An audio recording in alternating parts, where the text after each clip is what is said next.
What do you mean? You don't know who I am?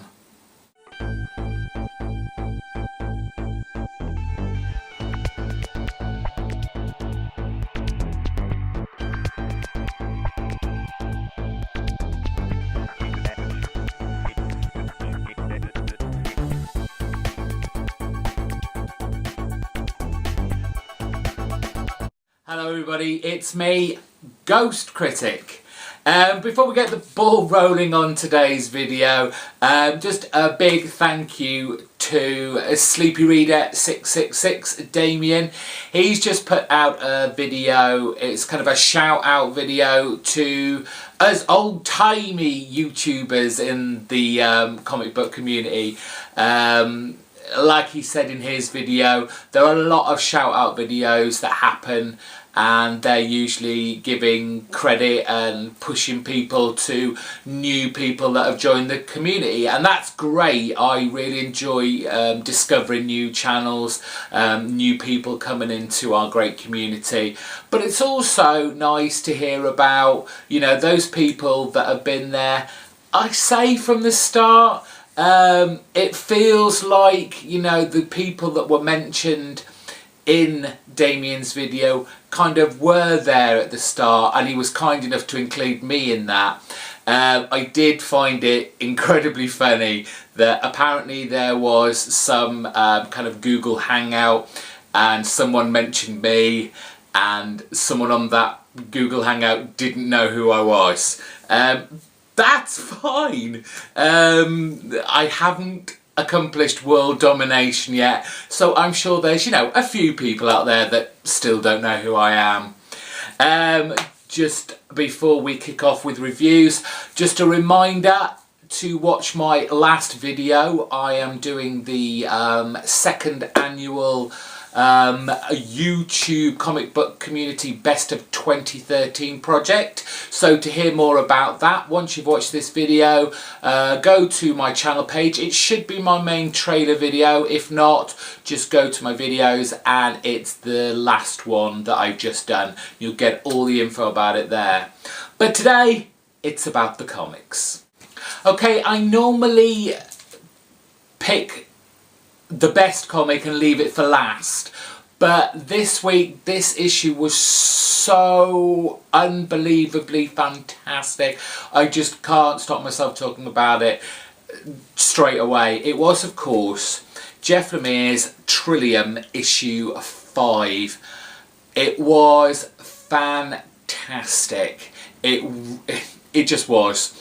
I know a lot of people have kind of not had an issue with it, but have kind of got a little bit, I don't know, bored, I guess, with the way Jeff Lemire has structured his stories, the whole upside down pages, reading from the back and then to the front and meeting in the middle.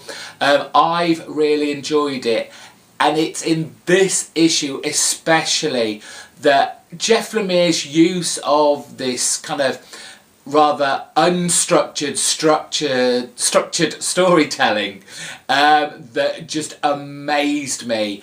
It's so cleverly done and had to be so well thought out. Basically what you have, the end of last issue, it all kind of, the temple blew up, and then the pages gradually just went to white and we had the end.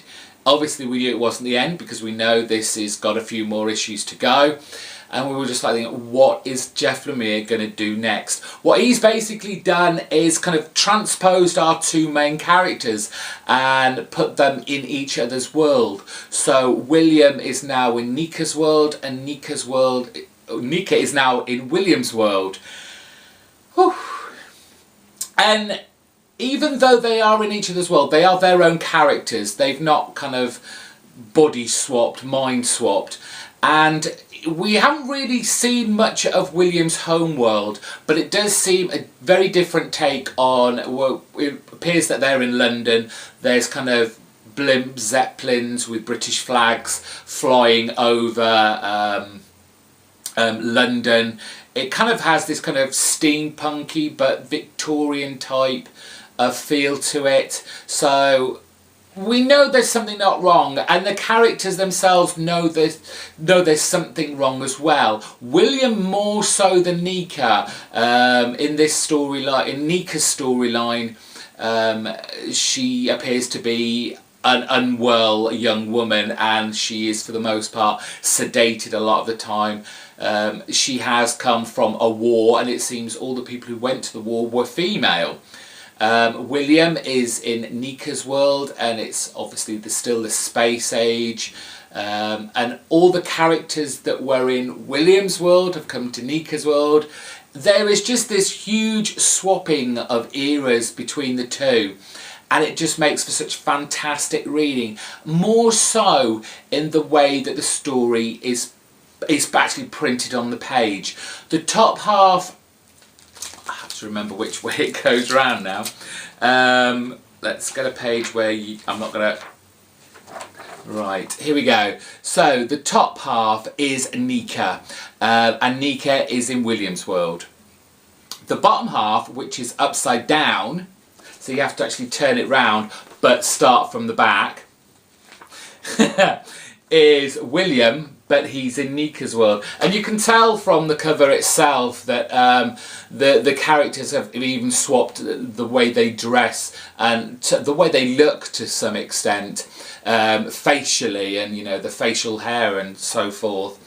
But there are moments within the issue that Lemire has had to be very careful the way he's told the story, because what happens on the top half correlates incredibly well with the bottom half. So just the thought process that Lemire had to go through to make this story work that way just blows my mind.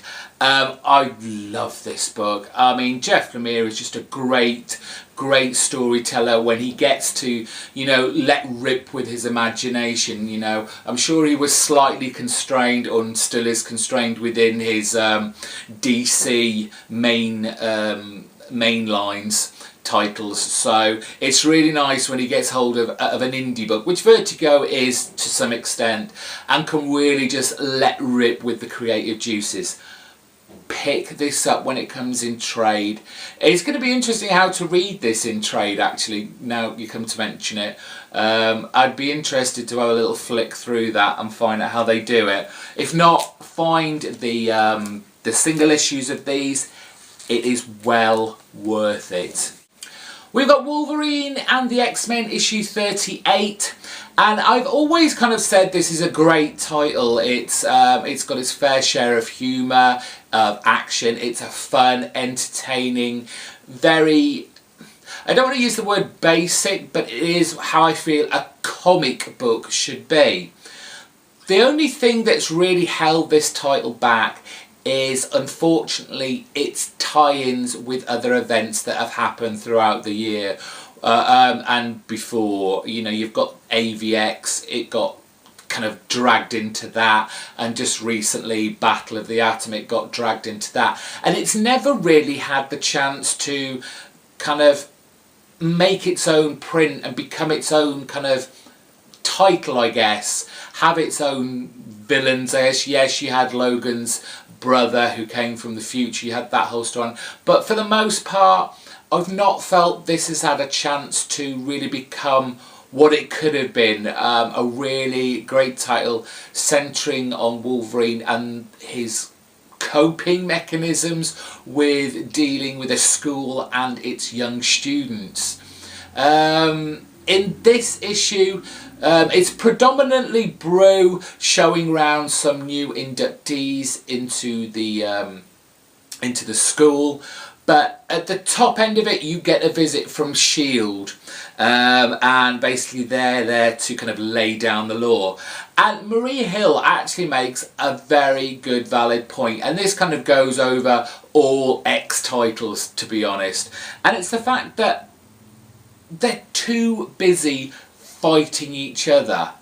What happened to all those great villains that the X-Men used to have? Their kind of rogues gallery that they constantly had to fight and make sure they didn't, you know, either take over the world, blow up the world, enslave humanity. What happened to those storylines? It seems again and again it's all the infighting, the swapping of teams, the betrayals of team members, and I just want them to have a top-notch villain to have to go up against. And unfortunately, it's not going to happen in this title. There is a little twist with these inductees at the end of the story, but given this title is just about to finish, I think it, because it's going to get a new #1, I can't see the storyline really going too far or becoming something really, really great. I've got a feeling, because Aaron is leaving the title when it gets relaunched, I won't pick it back up once it gets renumbered and back to issue 1. It's a shame. Swamp Thing issue 26. Oh my goodness, another great issue from Charles Soule, and he just continues to hit each note right. What we have here is a kind of, not so much a fallout, but a continuation of the last issue, where now Jason Woodrue has become the new avatar of the Green, and he wants to go out there and impress his bosses, basically, and show them that they made the right decision in making him, or allowing him to be, the new avatar. So he tries all sorts of things out, and we get a cameo from Animal Man in there, and things don't quite the way that Jason Woodrue wanted. You also get thrown in there a lot of kind of the backstory of Jason Woodrue, more of the history of the Avatar and how it's been seen and perceived within the history of the Green. And then right at the end, he kind of does again what he thinks is the right thing to do. You can't see Jason Woodrue being the Swamp Thing for very long. Something is going to happen that we're going to get the kind of Alec Holland version back again. It's inevitable, but it's going to be interesting to see how Soule does this. It's just another great title that's got that Vertigo-esque feel to it. Jesus Sayers, the artist, I've never actually been a big fan, but because of the way the title is, it's dark, kind of muted tones, it does work very, very well. Hinterkind #3, and ooh, this was very interesting. It had a ridiculously cool and intriguing new level added to this kind of world where humanity is almost extinct, and you have these so-called mythological characters that have been pushed out into the corners of the earth, hidden away because they were kind of battled to extinction almost themselves, and then to have now this added kind of secret army perhaps thrown into the mix. I was not expecting this, at least not this soon. The end of last issue, we had our kind of two young main characters, Angus and Prosper, having been kidnapped by what are basically kind of bounty hunters, and the leader of that the bounty hunters, we kind of get a little bit more about who he is. He seemingly looks a human, which kind of makes you feel really bad for your kind of two young kids, because you think, why is this human going in with these, and they call them mutants, but of course they're not, they're just these kind of mythological creatures. But you find out he's looks like this for a reason. He's basically mutilated himself to fit in with humans, and you find out about his kind of origins, the roots of where he's from. While they're trekking off, you go back to the community that the two kids left behind, and you can see both their paths starting to meet and converge in this one place. I really don't want to spoil this too much, because the kind of twist, the reveal, is very, very cool. Like I said, I'm surprised Edgington has used this so soon, but it just makes for a very interesting, and now I want to read the next issue to see what this next group of people are all about.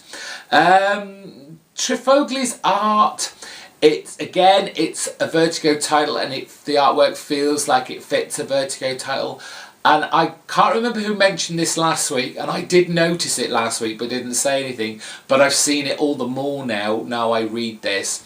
And that is where he kind of streaks lines across random places. It could just be on a cloak, it could be on a face, it could just be on the ground, and I don't quite understand what he's trying to portray there. It's certainly not shading, it's not the way your light falls, it just seems to be a quirk, an eccentricity, I guess, of the artist. But you know, once you see it, you're always looking for it, and it does kind of distract you and take you out of the whole experience. But still, if you've not picked up Hinterkind yet, I do recommend you picking it up. It's not what you think it's going to be. Guardians of the Galaxy issue 9, I think this actually came out last week, but I didn't get it, and it got slipped in my pull list this week instead. Francesco Francavilla is still on artwork, and again, as much as I love his work, and it does actually look really nice in here. There's some very interesting panel structures, the way he's created the panels, but it just doesn't suit this kind of high sci-fi action-packed storytelling. The story behind it is very good. Again, because this came out last week, you know, I should have read this before I read the last issue of the miniseries Infinity.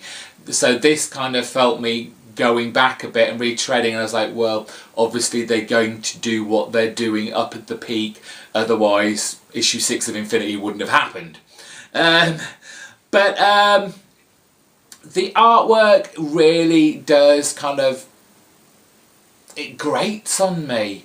And it's not the best Francavilla art I've seen either. A lot of it just looks unfinished. It looks almost doodle-esque. Francesco isn't putting his full effort in this, because you don't really expect him to do a title like this, and maybe he just doesn't know how to do it. Just saying, it's my opinion. Basically in this issue, because I'm going to spoil it because it's been out a week, Bran blows up the peak, the Guardians of the Galaxy take down whatever's stopping the Avengers getting onto Earth to stop Thanos. And Angela turns up to save the day, looks like she dies, but doesn't, and then looks like she dies again. It's all a bit higgledy-piggledy, and again, the artwork didn't help.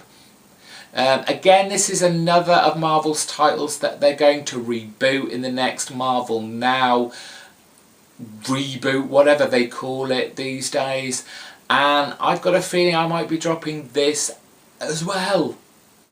Batman Detective issue 26, and this kind of, I guess, wraps up all these little kind of teaser tidbits that have been floating around the Bat titles, where we've had this kind of flock of carnivorous bats that have just been picking off random Gothamites.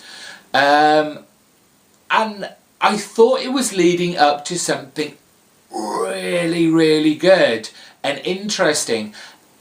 And the whole premise now just seems to have been thrown away, because what this essentially is, is another chapter in kind of the Man-Bat storyline that they keep throwing in when they kind of not sure how to finish off the last storyline, or they're waiting to start the next one. Basically, we've got Man-Bat teaming up with Batman to take down the Queen Bat. There's a lot of bats going around.